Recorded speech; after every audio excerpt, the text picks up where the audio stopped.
Assalamualaikum warahmatullahi wabarakatuh. Selamat pagi para pejuang Sangkuters. Gimana kabar kalian? Semoga kalian tetap kuat, tetap sehat ya menghadapi market yang seperti ini. Dan saya doakan sukses semua buat kalian. Amin. Mantap jiwa ya. Tetap syarat wajib sesajen secangkir kopi harus selalu ada ya. Buat menemani pagi Anda di mana memantau market yang memang bikin sakit mata ya teman-teman. Dimana sekarang Bitcoin ini sudah menyentuh kepala 21 ribuan teman-teman. Ya tidak menutup kemungkinan ya apa yang dibilang katalis, apa yang dibilang analis di luar sana bisa jadi benar terjadi gitu teman-teman. Dimana banyak yang memprediksi bahwasanya Bitcoin ini bakal menyentuh kepala 12 ribu bahkan sampai ke 10 ribu US dollar teman-teman ya. Dan paling parahnya lagi itu sampai ke 6 ribu US dollar. Tapi kalau menurut saya pribadi ya teman-teman, kemungkinan sih antara 20 ribu sampai ke 15 ribu US dollar teman-teman ya.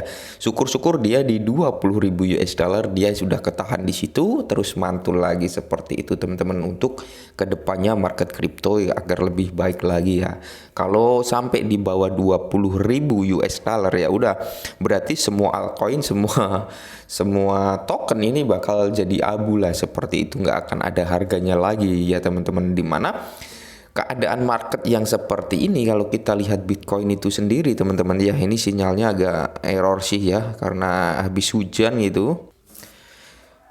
Lihat candle daripada Bitcoin ini, memang dia turunnya drastis banget teman-teman ya, drastis. Kalau kita lihat dari time frame 1 hari ya, kalian bisa melihat sendiri di sini teman-teman ya. Bisa melihat sendiri di sini memang posisi-posisi untuk sekarang ini masuk ke dalam market itu masih sangat-sangat rawan gitu teman-teman. Kalau menurut saya pribadi seperti itu, lebih baik kita nunggu dulu momen dimana memang kalau Bitcoin ini sampai nyentuh ke 20 ribuan, kalau sampai tembus ke 25 ribu US dollar berarti dia akan meneruskan penurunan antara ke 18 ribu sampai ke 15 ribu itu teman-teman. Jadi kita memang harus benar-benar jeli untuk saat ini ya. Kita tunggu dulu keadaannya seperti apa. Apalagi di sini didukung oleh Celsius teman-teman, di mana dia juga menghentikan penarikan ya, penarikan daripada aset-aset cryptocurrency Bitcoin ya teman-teman. Nah, ini kekhawatiran penularan kripto menyebar setelah Celsius Network membekukan penarikannya. Nah, jadi setelah Celsius Network ini melakukan pembekuan penarikan aset kripto, teman-teman, ini semenjak hari Senin ya, itu udah mulai dibekukan gitu, teman-teman. Jadi dampak terhadap market cryptocurrency malah semakin memburuk gitu ya. Celsius ini menghentikan sistem penarikannya ya karena memang dalam keadaan pasar yang seperti ini gitu, teman-teman, bukan beralasan lain-lain, melainkan memang menjaga kondisi pasar. Akan tetapi di sini malah terjadinya semakin longsor gitu, semakin hancur.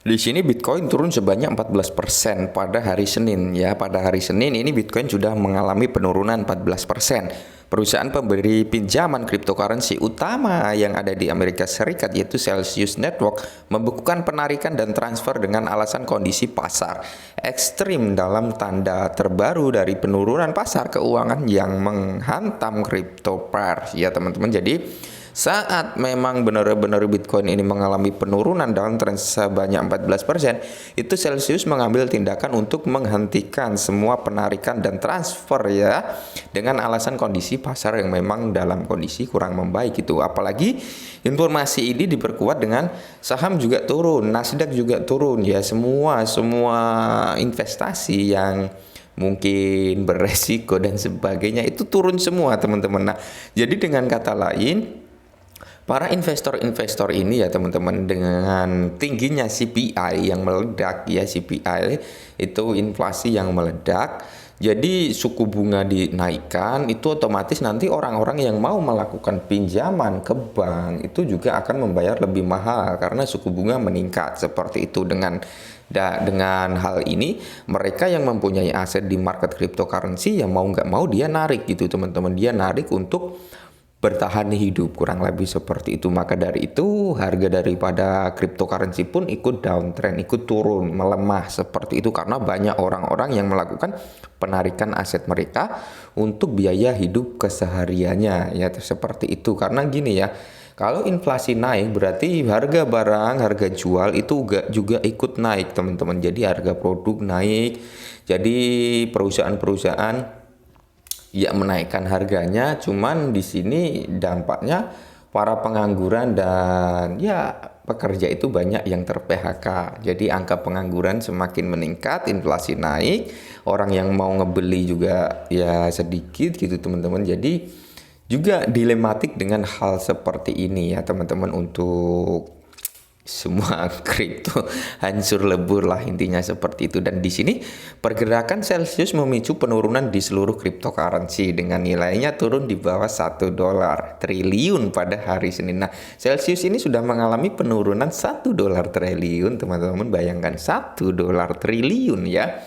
Itu pada hari Senin sudah mengalami downtrend segitu parahnya. Maka dari itu Celsius mengambil tindakan ya ini tadi, stop penarikan dan penarikan dan ini teman-teman, untuk Celsius sendiri menyetop penarikannya seperti itu, untuk ya dengan dalil yang kita bahas di atas tadi, keadaan market yang tidak memungkinkan untuk meneruskannya seperti itu ya teman-teman. Jadi memang benar-benar harus kita pahami dulu ya, harus kita pahami pergerakan ini akan menuju kemana gitu, market kripto ini mau dibawa kemana. Nah, jadi kalau menurut saya pribadi ya teman-teman, ini hanya asumsi saya sih ya, asumsi saya untuk saat ini ya. Memang kalau kita mau cari cuan ya kita bir gitu teman-teman, pasang bir. Cuman ya kalau sudah menyentuh ke kepala 21 ribuan, kita pasang bir pun agak-agak ngeri-ngeri sedap gitu teman-teman ya, ngeri-ngeri sedap, takutnya nanti mantul ya. Syukur-syukur sih mantul gitu teman-teman, dari 21.000 ini bisa naik lagi gitu.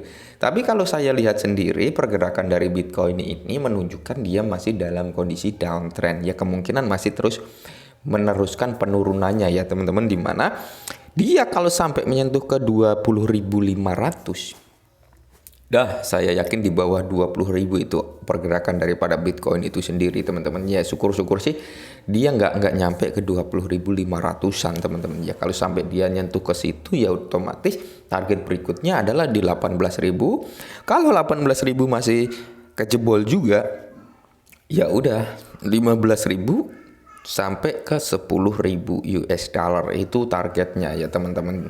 Dan yang paling parahnya yang kita bilang tadi sampai ke 6.000 US dollar. Nah, maka dari itu harga dari Ethereum akan mencapai berapa gitu teman-teman, kita juga nggak tahu lah ya. Tapi pada intinya untuk saat ini jangan terpancing, wah ini harga diskon, ini harga ini masuk dulu. Nah, itu jangan terpancing seperti itu teman-teman ya. Kalau kalian mau main sistem cicil ya nggak masalah gitu ya. Kalau kalian mau main sistem cicil dulu 10% kah 20%, nanti turun masuk lagi 10%, nanti turun masuk lagi 10%. Kalau bermain sistem cicil nggak masalah, tapi jangan sekali-sekali kalian all in untuk saat ini. Kalau saat ini saya belum akan masuk ke market dulu teman-teman, kita pantau dulu sampai memang hasil The Fed itu keluar. Mungkin ya saya tunggu ya pengumuman The Fed itu seperti apa gitu teman-teman. Nah, mungkin ini dulu perihal market kali ini, semoga bermanfaat. Salam cuan.